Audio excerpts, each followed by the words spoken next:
ओम श्री वेंकटेश्वराय नमः। आज के वीडियो में बहुत सारे अपडेट्स वन बाय वन जानेंगे। सबसे पहले तिरुमला में अभी रश की स्थिति क्या है, आने वाले ब्रह्म महोत्सव में क्या क्या चेंजेस आने वाले हैं, कौन से दर्शन को कैंसिल किया जा रहा है, कौन से दिनों में बहुत ज्यादा रश होने की संभावना है, साथ ही सबकी जानकारी इसी वीडियो में देने वाले हैं, तो अंत तक बने रहें। और अगर आपको ये वीडियो अच्छा लगे तो लाइक शेयर एंड सब्सक्राइब जरूर करें। सबसे पहले जान लेते हैं कि तिरुमला में प्रेजेंट रश की सिचुएशन क्या है। 2-3 दिन पहले तक रश बहुत कम था, लेकिन धीरे धीरे रश बढ़ रहा है। आने वाले दिनों में 2 अक्टूबर को छुट्टी है, साथ ही 4 अक्टूबर से लेकर 12 अक्टूबर तक ब्रह्म महोत्सव है। इन सभी दिनों में रश ज्यादा होने की संभावना है। अभी की परिस्थिति ये है कि कम से कम 18 घंटे लग रहे हैं धर्म दर्शन, यानी बिना कोई टिकट के डायरेक्टली जो लोग जा रहे हैं दर्शन के लिए, उन्हें 18 घंटे लग रहे हैं। दर्शन लाइन TBC तक है, यानी एंट्री पॉइंट से लगभग 1 से 2 किलोमीटर दूर तक है। धीरे धीरे ये रश बढ़ने की संभावना है और आने वाला ब्रह्म महोत्सव, जो कि साल का सबसे बड़ा त्योहार है तिरुमला में, और इस ब्रह्म महोत्सव में भी बहुत ज्यादा रश होने की संभावना है, जिसकी वजह से संस्थान ने बहुत सारे चेंजेस और प्रेस रिलीजेस के द्वारा भक्तों को इन्फॉर्मेशन देने की कोशिश की है। वन बाय वन जानते हैं क्या क्या चेंजेस किए गए हैं संस्थान की तरफ से। सबसे पहले आज यानी 1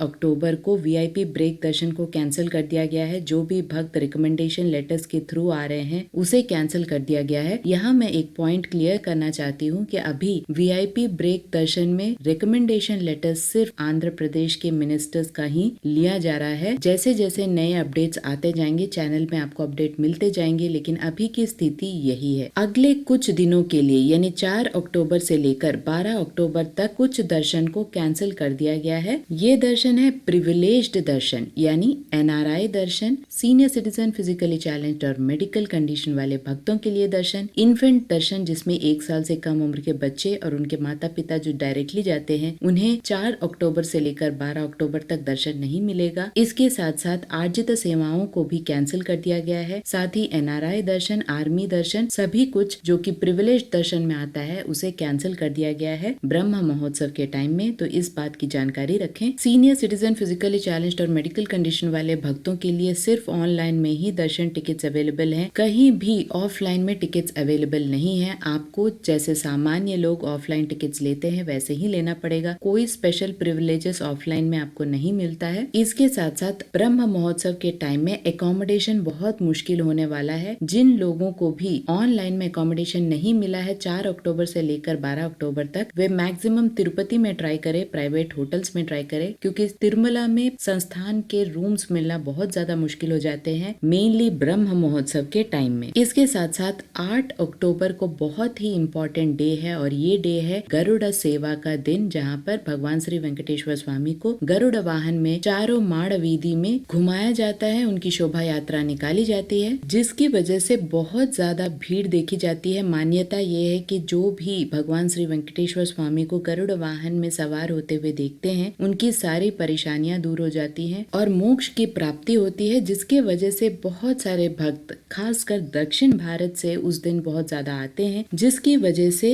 8 अक्टूबर यानी 8 अक्टूबर को 2 व्हीलर्स की आवाजाही को रोक दिया गया है, बैन कर दिया गया है। ये बैन 7 अक्टूबर रात 9 बजे से शुरू होकर 9 अक्टूबर सुबह 6 बजे तक चलेगा, यानी इतने समय तक 2 व्हीलर्स की आवाजाही पर रोक लगा दी गई है। संस्थान ने ये रिक्वेस्ट किया है कि जितना हो सके ब्रह्म महोत्सव के समय में RTC बसेस का यूज करें, क्योंकि उसे भी इंक्रीज कर दिया गया है। RTC बसेस सेफ होते हैं और इससे रश भी कम हो पाता है। ज्यादा से ज्यादा RTC बसेस का ही यूज करे ब्रह्म महोत्सव के टाइम में। इसके साथ साथ पार्किंग की भी फैसिलिटी तिरुमला से निकालकर ज्यादातर तिरुपति में रखी जाने वाली है ब्रह्म महोत्सव के टाइम में। तो अगर आप प्राइवेट व्हीकल में जा रहे हैं तो मैक्सिमम तिरुपति में ही पार्क करने की कोशिश करें। अलिपिरी बस स्टैंड के पास में पार्किंग प्लेस है, वहां पर भी आप पार्क कर सकते हैं, क्योंकि हो सकता है तिरुमला में आपको पार्किंग स्पेस ना मिले। इसके साथ साथ अन्न प्रसादम को भी इंक्रीज कर दिया गया है। ऑलरेडी मिल्क और अन्न प्रसादम दिए जा रहे हैं सारे एंट्री पॉइंट्स यानी क्यू के एंट्री पॉइंट्स में। सिक्योरिटी के सारे अरेंजमेंट्स हो चुके हैं, ट्रायल रन भी हो चुका है। बस रश का आपको ध्यान रखना है और उसी हिसाब से आपकी प्लानिंग करनी है। अगर आप ऑफलाइन टिकट्स के थ्रू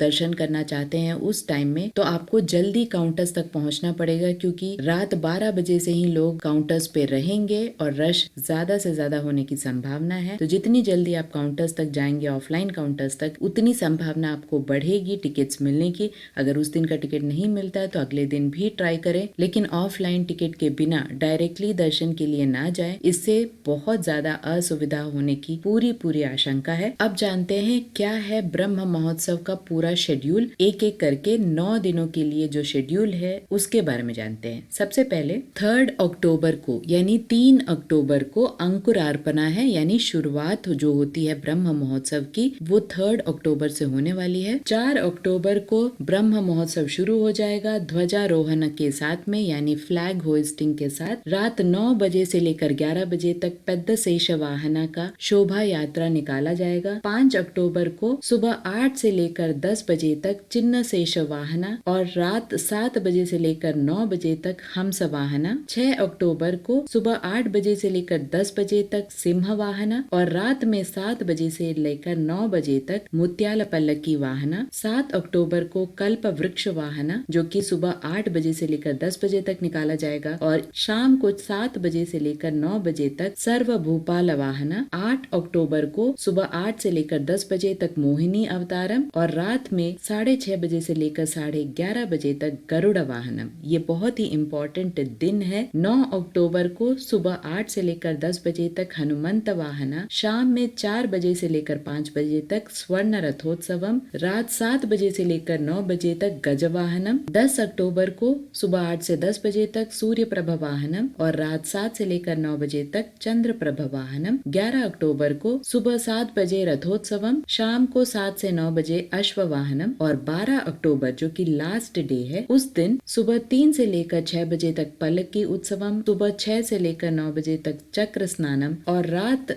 8:30 बजे से लेकर 10:30 बजे तक ध्वजा अवरोहनम, यानी कि एंडिंग जो कि ब्रह्म महोत्सव का होता है वो ध्वजा अवरोहनम से हो जाता है। भगवान श्री वेंकटेश्वर स्वामी को इन सभी दिनों में एक एक करके सभी वाहनों में चारों माड़ वीधि में घुमाया जाता है, उनकी शोभा यात्रा निकाली जाती है और इसे देखने के लिए ही दूर दूर से लोग आते हैं, क्योंकि ये मान्यता है कि इन सभी वाहनों में कोई न कोई खासियत होती है और जो भी आपकी समस्याएं होती है जीवन में, जो अलग अलग समस्याएं होती हैं वो अलग अलग वाहनों को देखकर खत्म हो जाती हैं, समाप्त हो जाती हैं। जिसकी वजह से दक्षिण भारत में ये मान्यता है कि ब्रह्मोत्सव में खासकर इन वाहनों के ऊपर भगवान श्री वेंकटेश्वर स्वामी को विराजमान होते हुए देखना अपने आप में बहुत ही शुभ माना जाता है और जीवन में एक बार इसे देखने के लिए लोग दूर दूर से आते हैं। अगर आप भी इन वाहनों के ऊपर भगवान श्री वेंकटेश्वर स्वामी को देखना चाहते हैं तो SVBC चैनल जो संस्थान का ऑफिशियल चैनल है, आप उसमें लाइव प्रसारण देख सकते हैं, टीवी में देख सकते हैं। साथ ही YouTube चैनल भी है SVBC चैनल का, आप वहां पर भी लाइव प्रसारण देख सकते हैं और आप भी